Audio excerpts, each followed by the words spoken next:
how to set the sprinkler system, Bob Wellington will admit it. He has kept secrets, numbers to call if things go wrong.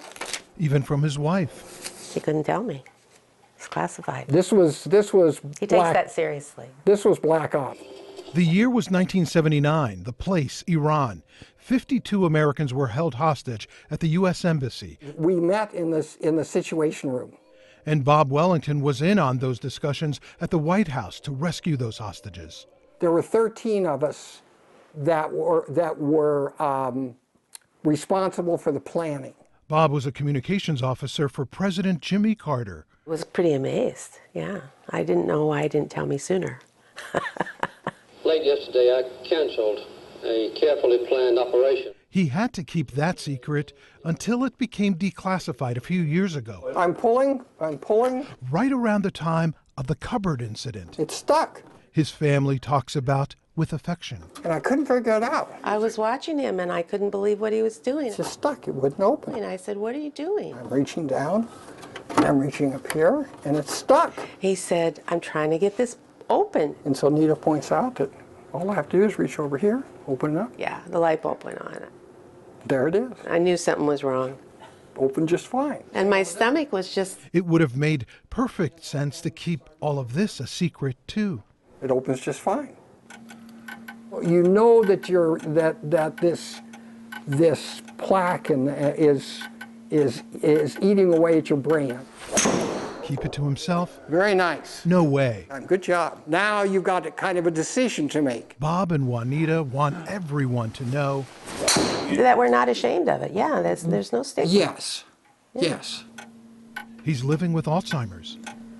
Early stage Alzheimer's now, a disease he was diagnosed with 4 years ago. Acquired skills and abilities. It's a disease that hasn't stopped him from being active. So this is your resume here. Making a difference. Put it over here, right? Just here he is volunteering on your right hand. at the Washington Women's Education Employment Program, sharing his wisdom. How about highly organized? To help people find work. Seeking a position. There you go. Here he is at the American Lake Veterans Golf Course. Right down the middle. Helping disabled vets work on their swings. Yes. I respect Bob 100%. Hopefully what you'll see on this piece that you're doing is some other people that feel like, oh man, I don't want to do anything. I'm going to get my butt out here. I'm going to go find Bob. I'm going to ask him how he does it. A Post-it note tells me, check the calendars. He does it with help. The person that invented Post-it notes is making a fortune off of us. Post-its placed strategically around the house. She puts a little note on the grease board, and I see it every morning. And as soon as I get that task done, I wipe. I mean, it sounds stupid. Well, no, it doesn't sound stupid. It sounds strange. Not strange at all. Necessary. This is literally our daily life, other than eating and sleeping. It's no secret his condition will get worse. It's progressing. I was a financial services officer. I was responsible for the... That's the disease. Maintenance, eligibility determination and maintenance for all the... and so is this. What's what I'm trying to think of? He's searching for the word. The Alzheimer's kicked in again.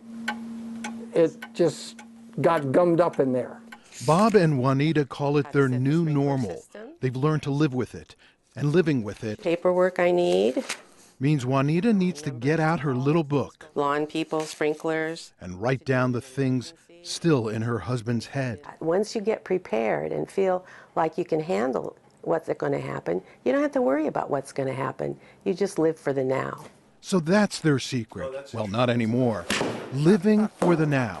That there are a lot of us out there with early stage Alzheimer's who continue to be contributors, to be productive. Just ask John Lane about that. That's better. His swing has improved, thanks to Bob. Loosen up a little bit. This veteran, who was diagnosed with post-traumatic stress disorder, is grateful to his 74-year-old friend and coach. Go ahead, take your shot.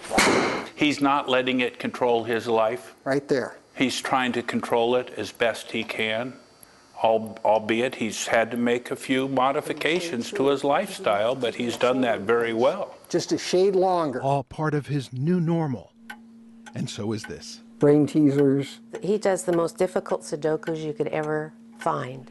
John Sharifi, We need something to look forward to every day. Whatever activity King 5 News. is on And then that. I check with him to check that he's checked the calendar.